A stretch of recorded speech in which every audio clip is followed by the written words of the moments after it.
رجعنا لكم تاني اعزائي المشاهدين، وهنستكمل سوا مع بعض برنامجنا صباح اسكندريه. الفن لغه جميله للتواصل بين الشعوب.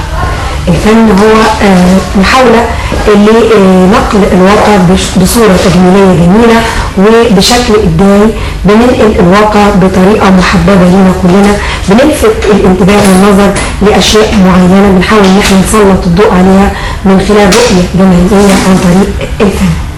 الحقيقه ان كمان درجه رقي الامم المتقدمه بتقاس بالفنون ومدى ابداعها في المجال الفني. النهارده بيسعدنا ان احنا يكون لقاء مع اثنين من الفنانين التشكيليين المميزين جدا، واللي احنا سعداء بوجودهم معانا النهارده في صباح اسكندريه، الفنان التشكيلي عماد كشك والفنان التشكيلي فتحي بركه. اهلا بيكم ومنورينا النهارده في صباح اسكندريه. يعني عايزين نتكلم في البدايه عن معرض العمل اللي شاركتوا فيه وباعمالكم الفنيه. اتفضل. معرض العمل طبعا هدفنا في مصر دلوقتي العمل. عايزين نسري ونبين للناس قيمة العمل وعلاء شأنه في مصر. ففي الدكتور رمسيس مرسوق اللي هو المصور السينمائي العالمي اتفق على اساس ان نعمل معارض عن العمل. بدأناها في اسكندرية وعملنا المعرض الثاني في دمنهور في مركز الابداع الفني في دمنهور.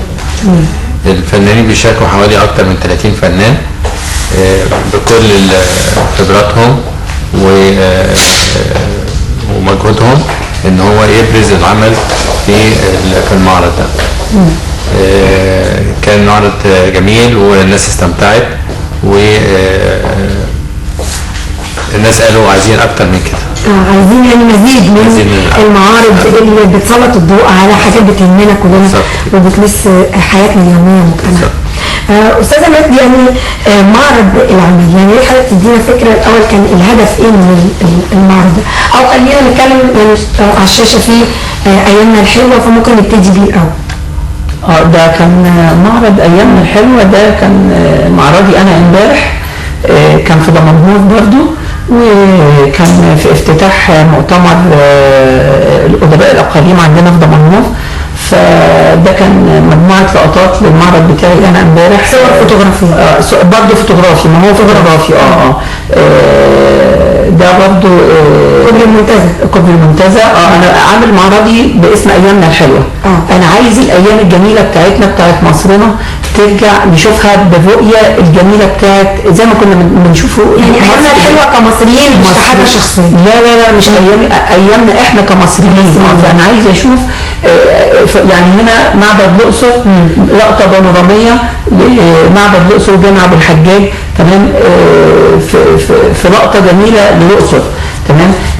في عندي برضو هنا برضو الطائر الجميل المورس اللي هو بيبقى محلق في سماء اسكندريه، تمام، والحريه والانطلاق. فديت برضو حبيت اعبر عنها. هنا ديت كانت في اسوان، الصيادين اللي طالعين بيشقوا وطالعين بيستفتحوا كده في نيل اسوان الجميل، تمام. برضو في لقطات برضو هنا بحاول اقول النبت اللي عندنا، الزهرة او البرعم الجميل اللي هيطلع في مصر. احنا باصين نظرة تفاؤلية للي جاي، عايزين كويس وعايزين فيه النبت بتاعنا سواء طفل او نبات يطلع في جو جميل. هنا دي طبعا عجيبة. دي عجيبة مطروح، تمام. هو انا واخد لقطات في كل حتة في مصر، تمام، بحاول ابين مصر. هنا معبد الاقصر وفي اسوان، نيل اسوان والمراكب اللي راكنه اللي هي واقفه على شط النيل في اسوان، تمام، برضه لقطات بانوراميه. هنا برضه بقول الجو الجميل بتاعنا والزهور والخضره والبحر بتاعنا في مصر يعني عموما. فبحاول اربط. هنا برضه لقطه لقطه جميله برضه عجبتني لقطتها، حطيتها جنبها لقطه لراجل عجوز مسن، حاولت ان هم يكونوا ابيض واسود. هتيجي اللقطه دلوقتي. هنا برضو كنت بعبر عن واخد السياحه في مصر سواء في الاهرامات وابو الهول والجمل. واللقطه الثانيه دي الجامع الحبشي، ده من اقدم الجوامع الاثريه عندنا في دمنهور، وجامع مميز جدا بالطراز بتاعه. وطبعا اللقطه اللي تحت لقطه من شباك القلعه في اسكندريه، والاطفال بتلعب في يعني اللقطه بقى اللي انا بقول النظره النظره سواء بقى في الحيوان او النظره في الراجل او في البني ادم، تمام. ساحب منهم الالوان مخليهم ابيض واسود، بحيث ان انا مركز على انا عايز النظره بتاعه المخلوقات. يعني الهدف من استخدام الابيض والاسود بعيدا عن الالوان التركيز على التارجت الهدف. انا مش عايز الوان في اللقطه، انا عايزها ابيض واسود بس. عايز حاجه تشد غير هدفي ده ان انا اركز في ده. طبعا برضو دي لقطه برضو الزهره برضو، وهنا ده كوبري برضو المنتزه، ودي برضو في المنتزه، وهنا برضو الراجل اللي بيشقى مرتبطه بالعمل. وده المسرح الروماني طبعا في اسكندريه. هنا برضو اللقطه جميله برضو المسرح الروماني. وهنا دي برضو اللقطه برضو مجموعه قواقع كده على بحر اسكندريه. دي القطه برضو جميله. فديت مجموعه لقطات للمعرض بتاعي. كان امبارح كان مصاحب مؤتمر ادباء الاقاليم عندنا في دمنهور، وكان مشرفنا فيه استاذ يوسف القعيد، وطبعا استاذ صبري سعيد رئيس هيئه اصول الثقافه، كانوا مشرفينا امبارح، وكان معرض جميل امبارح، وكان لقاء جميل. وطبعا احنا بقى طلعنا بس من موضوع لقاء المعرض العمل. ويعني الهدف الاساسي كان من المعرض ايه؟ والله اول حاجه احنا عايزين نخلي الناس تبص على الصوره بزاويه مختلفه. يعني الناس تشوف بتعدي على كل مكان وما تاخدش بالها منهم. فهتبرزي ازاي؟ الناس تقول لك انا شفتش الحاجات دي قبل كده، ما هي موجوده في مصر. من خلال التصوير والكاميرا. وبعدين عين الفنان بيحاول يجيب الحاجه اللي محدش بياخد باله منها. تفاصيل. وزائد روح الصوره بقى بتختلف. يعني ممكن 5 بيصوروا نفس الصوره و5 لقطات مختلفه. بترجع لاحساس كل انسان. والفن ده كل لقطه مختلف وزاويه مختلفه وتعبير مختلف واضاءه مختلفه. الابيض والاسود والالوان، الابيض والاسود له طبع مختلف، الالوان لها طبع تاني. الابيض والاسود التونات بتاعتها، الدرجات الابيض والاسود دي لها سحر مختلف. حتى الدكتور رمسيس مرزوق بيحب يصور اداء الابيض والاسود بس، بيحب الابيض والاسود فقط لا غير. وبعدين هم اختاروه في اكاديميه الفيلم في انجلترا من احسن 100 مصور من احسن المصورين في 100 سنه تصوير سينما. وعطوا له وسام فارس في فرنسا، واخد دكتوراه في السوربون. يعني ما شاء الله، ورئيس لجنه التحكيم عده مهرجانات. فشخصيه زي كده بتسري العطاء اللي عنده للناس. اكيد طبعا. يعني برضه قيمه ان حد زي الفنان رمسيس يكون ضيف الشرف في هذا المعرض. حضرتك قلت كان بيتضمن حوالي 30 فنان مشارك في المعرض. الاعمار السنيه اللي كانت مختلفه بقى مختلفه. احنا عندنا شباب ونص وجيل الوسط كل المستويات. لان كله اهم حاجه الانسان يحب الهوايه. لو هو حب الهوايه مش مهم بقى سنه. الصغير بقى بتديله دعم وبتديله كل الخبرات عشان يقدر يتفوق ويقدر يمارس هوايته كويس، ويقدر يشارك في مسابقات دوليه ويكسب ويبقى ما شاء الله كويس. يعني استاذ حضرتك يعني اكيد ليك التلاميذ بتوعك، يعني فهل حد منهم شارك في هذا المعرض؟ في مجموعه كبيره. في منهم سيف في الثانويه العامه ما شاء الله عليه، ناس اعمار صغيره. وفي مستويات، وفي محمد عبده في الفنون الجميله وخلود. يعني في مجموعه كبيره جدا. ازاي بتوجههم بقى يعني، او ايه اهم التوجيهات والنصائح اللي تديها لهم؟ شوفي، اهم حاجه يحب الشيء اللي هيعمله، ينسى كل حاجه ويركز في التصوير. ونقول له بقى الصوره دي فيها دي فوق كده، فيها تخلي بالك من خط الافق، فيها شويه قواعد اساسيه في التصوير لازم بيها. لكن مش معنى كده ان انا هفضل القواعد على القواعد. اكيد ممكن اكسرها. تمام. يعني مثلا صورنا لقطه لمبتين مثلا عاديه، لمبتين منورين. لكن عملنا ايه؟ غيرنا الاوت اوف فوكس بتاع الكاميرا والمسافه والبعد والسرعه وكل حاجه، طلعت لقطه فنيه تشكيليه جديده محدش عارف دي ايه. الرؤيه الفنيه بشوفها وتنوعيها انها تبقى شكل مختلف، وتخلي طالما الانسان واقف قدام الصوره لحظه يبقى الصوره دي نجحت، لكن ما عداش بيها كده ومشى وسابها. طالما قدرت ان هي تشد انتباهه، تشد انتباهه ويقف قدامها يبتدي يعني يفكر بقى وهيحب بقى الموضوع. زائد بقى الندوات والرحلات وكل ده بنشجع بيه كل الشباب. دي نوع من انواع الاسراء كل حاجه. يعني برضه استاذه مجد، يعني يا ريت تدينا كده فكره. ناس كتير قوي وشباب وعدد من اللي بيشوفونا دلوقتي عندهم هوايه التصوير الفوتوغرافي. اهم القواعد اللي لازم نلتزم بيها في التصوير ايه؟ هو اهم حاجه ان اللي يمسك الكاميرا يبقى حابب. اولا ما فيش واحد هيمسك كاميرا الا لما يبقى حابب ياخد لقطات بيها، لقطات جميله. تمام. الكادر اللي هياخد الاطار بتاعه ده هيحتوي ايه جوه الصوره ديت. لازم ما تبقاش معوجه، ما تبقاش واخد شويه حاجات ما لهاش اي لازمه، لا، انما بيبقى اولا في بطل للقطه. لازم بالظبط كده، انا مش بصور وخلاص، لا، لازم احط عنصر بطوله للقطه. تمام. اللقطه ديت بتقول كذا، استفيد منها في كذا. تمام. فاللي يمسك الكاميرا لازم يبقى حاببها وحابب انه ياخد بيها اللقطات. هاخد بورتريه، تمام، هاخد البورتريه بأنهي شكل، بأنهي زاويه، هاخد ايه يعني هركز على ايه في البورتريه. تمام. الوش كامل ولا هاخد مثلا العينين بس، ولا هاخد جزء مثلا من الجنب مثلا. يعني اهم حاجه ان هو يحب اللقطه اللي هو بياخدها. هنكمل كلامنا عن القواعد، بس نعلق على الصور اللي احنا شايفينها دي عن معرض العمل طبعا. الدكتور حافظ صادق صور برضه، ده الصياد وهو بيرمي الشبكه. يعني مهنة الصيادين كله بيشتغل بقى، كله بيشتغل. في حركة في الصورة. في حركة.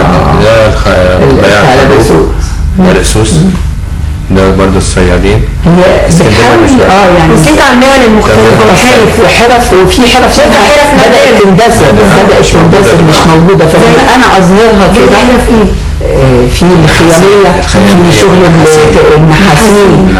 يعني في حرف ياما بننزل في القاهرة لما نصور مع الحرفيين بيقولوا لنا خلاص الحرفة دي بدأت تختفي. بدأت تبقى مش موجودة في السوق قد كده. فطبعا لما نركز عليها كده طبعا ونبدأ نعرضها في معارض ويبدأ الجمهور يتفرج، بنعمل إسراء من عمل الفن يعني.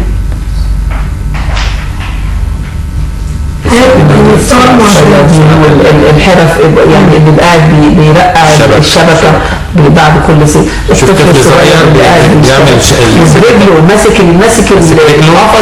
لان انتوا بتصوروا بتبقوا متفقين معاهم؟ لا اوقات بناخد اللقطه من بعيد بالزوم بحيث لو انا عايزها طبيعيه. واوقات طبعا بياخد باله، اقول له زي ما انت شغال مالكش دعوه بيا، انا هاخد شويه لقطات واركز بقى. ردود افعال الناس بتبقى يعني في ناس ممكن ما تتقبلش وفي ناس تتقبل. قليل قوي في طبعا، بس قليل. الاغلبيه العظمى بيبقى حابب الموضوع، مبسوط.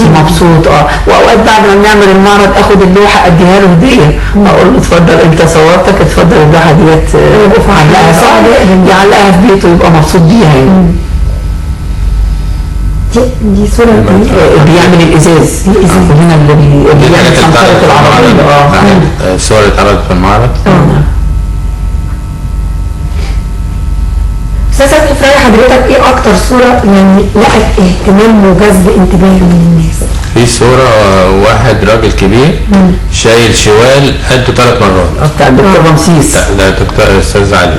استاذ علي غير بتاع الدكتور رمسيس برضه. دي حاجه الدكتور رمسيس دي دكتور رمسيس ده في اسوان. بيشتغلوا بقى العماله والصيادين يعني عندهم قدره تحمل وماشي على سكاله رفيعه وشايل الحمل ده. وطبعا برضه دكتور رمسيس سحب منها الالوان مخليها ابيض واسود. هو يحب الابيض واسود. ده مراكب، صناعه المراكب. حاجه الدكتور رمسيس برضه دي عن قريب بقى. البنت شايله لا بنت 3 بنات.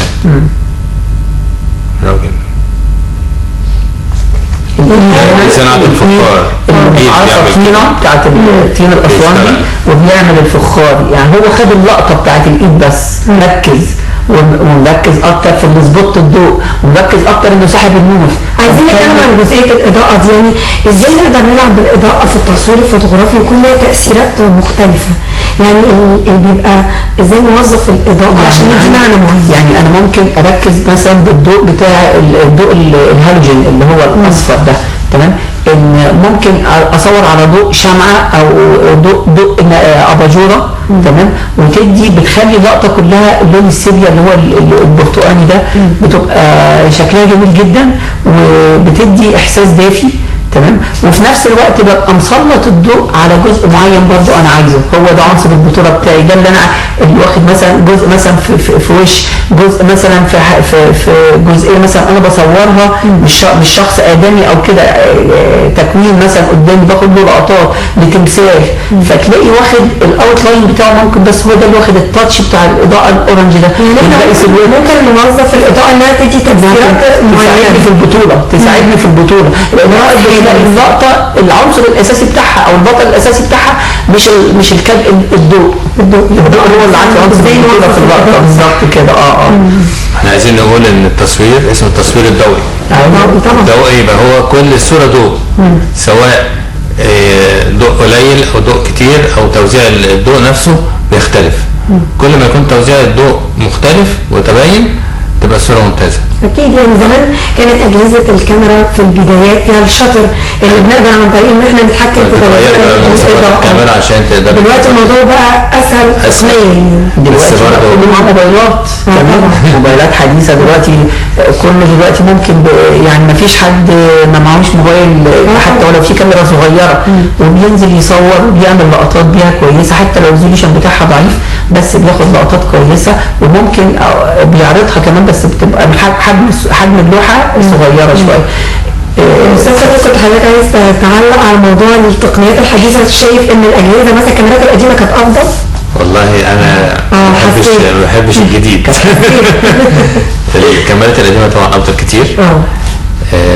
ومانوال التحكم فيه افضل واحسن، كان اصعب ان احنا ما كناش بنشوف الصوره شكلها ايه بالظبط، فبتديكي تفكير اكتر وبحث ان انت عايزه تطلعي الصوره كويس، عشان الصوره دي بتتكلف. النيجاتيف بيتطبع وبعد كده تشوفي الصوره وتطبعيها عشان تتاكدي ان الصوره دي طلعت صح ولا لا، عشان تروحي المكان تاني تصوريه تاني، فبيحتاج مجهود كبير ان انا اطلع الصوره كويس. اكيد طبعا. دلوقتي اسهل بس لسه موضوع الحاجات الافلام هي لا يعلى عليها بصراحه. طبعا. موضوع التقنيات الحديثه بيسهل كل حاجه بس برضو ليها رونق اكتر. يعني كان الاول الكاميرا بقدر افتح العدسه، طبعا كل ده موجود في التكنولوجيا الحديثه برضه وكل حاجه، بس في الاول كنت بقدر اتحكم انا بتحكم في حاجه انا ما شايفها، انما دلوقتي التكنولوجيا انا الكاميرا الديجيتال بقدر اتحكم في كل ده وانا شايفه، وفي نفس الوقت الريزوليوشن بتاع اللقطه ما بيطلعش برضه بالقوه بتاعت الكاميرا المانيوال العاديه، تمام.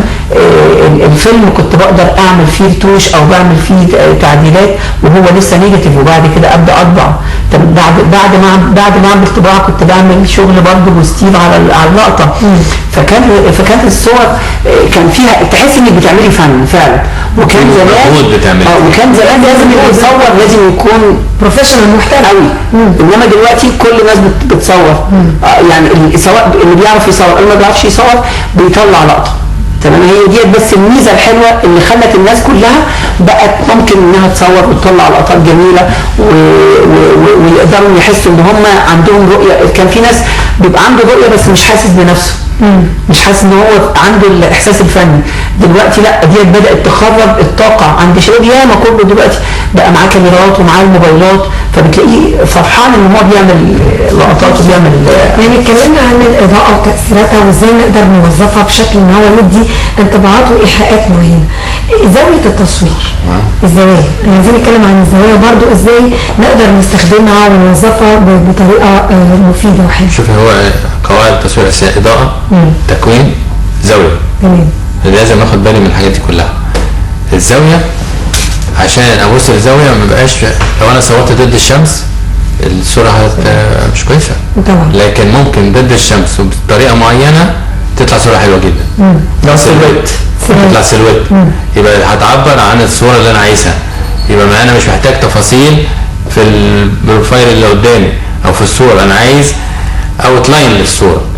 يبقى لو صورتها سيلويت هيديني كويس زلال زلال وبيديني الموضوع كله. تمام. الشمس بقى في عكسي، يبقى انا هطلع كل حاجه تفاصيلها برضو بظبط الكاميرا. هل عايز تفاصيل دقيقه ولا تفاصيل عامه؟ كل ده مع الزاويه مع الاضاءه هتديني صوره كويسه. احيانا برضه بيبقى فيه لعب بالفوكس بتاع الكاميرا. بالظبط، الاوتو فوكس. وممكن ان انا يعني انا عايز اركز مثلا على جزئيه في اللقطه كامله، اللقطه كلها بتبقى فلو ويا دوبك جزئيه بس في اللقطه هي ديت اللي انا بركز عليها، هي اللي واخده الفوكس بالظبط. في بقى ان انا ممكن اخد حاجه مثلا بعيد، هي ديت اللي واضحه ونت قوي، وبقيه اللقطه كلها فلو. فديت برضو لعب برضو بالفوكس بقى، ده لعب بالفوكس والمانيوال. ده شغل بقى، لازم بقى شغل بقى احترافي بقى شويه. تمام. مع الضوء ان انا ممكن العب برضو ان يبقى في جزء ظل، جزء واخد اناره، سواء اناره طبيعيه مش لازم اناره شمس يعني. ممكن اخد، انا بصور من وانا في الظل وبجيب الجزء البعيد اللي هو في الشمس او العكس. فدي طبعا اللعب بالضوء واللعب بالفوكس ده بيدي احساس جميل قوي واثراء قوي للقطه. اكيد طبعا. يعني زي ما اتكلمنا بقى الزوايا والاضاءه، حضرتك تطرقت لجزئيه تكوين الصوره. ايوه. يعني لازم يكون في بطل. بالظبط كده، لازم يبقى في اوبجكت او هدف انا بحاول ابرزه. لكن في قواعد التكوين يعني احنا كنا بناخد مثلا بندرس ان في الفور جراوند وفي الميدل وفي الباك جراوند وفي النوز روم والهيد روم. التلت والتلتين بالظبط. الصوره التلت عشان تبقى هي مظبوطه، ما بقاش مثلا في خط في النص في نص الصوره. مش هتبقى حلوه. لازم يبقى اخد التلت، يا التلت اللي تحت يا التلت اللي فوق، حسب حجم الموضوع اللي موجود في الصوره، اخليه فوق ولا اخليه تحت. دي مهم جدا. لما الاقي مثلا حاجات فيها اعمده اخلي بالي ان انا تبقى فيها زاويه قايمه. في شويه حاجات كده لازم اخد بالي منها. لازم نراعيها. لازم يبقى خط الافق، لازم يكون خط الافق لو بصور بحر او زرع لازم يكون افقي بالظبط. ما يكونش فيه ميل. اللقطه ما تبقاش، لازم تكون متزنه. لو هاخد مأذنه او عمود اناره او اي حاجه لازم يكون، ممكن يبقى في النص او ممكن يبقى على الجنب، بس يكون مستقيم، يكون عادل، ما يبقاش واخد ميل عشان ما يخليش الكادر يحس اللي واقف عايز يميل كده عشان لا، هي تبقى اللقطه واخده ستريت بالظبط مظبوط. يعني الكلام عن التصوير والفن وعالم التصوير وخصوصا التصوير الفوتوغرافي يعني عايزين نفرد له حلقات وحلقات، لانه الموضوع كبير ويعني ليه ابعاد كتيره. يعني احنا سعداء بوجودكم معانا النهارده، شرفتونا. وانا عارفه استاذ فتحي حضرتك عايز تقول عن المسابقه. اتفضل. المسابقه الحقيقه الدكتور رمسيس برضو بيشجع الشباب وبيتعاون مع، او وزاره الشباب والرياضه تعاونت مع الدكتور رمسيس تقديم مسابقة للشباب عن جمال بلدك.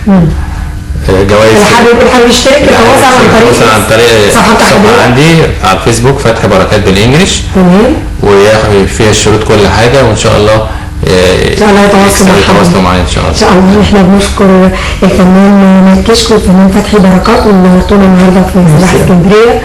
اعزائي المشاهدين، نتمنى تكونوا استمتعتوا معانا بفقرات النهارده، وعلى وعد بلقاء جديد وحلقه جديده من صباح اسكندريه. لكم ارق تحيات وامنيات اسره البرنامج. الى اللقاء.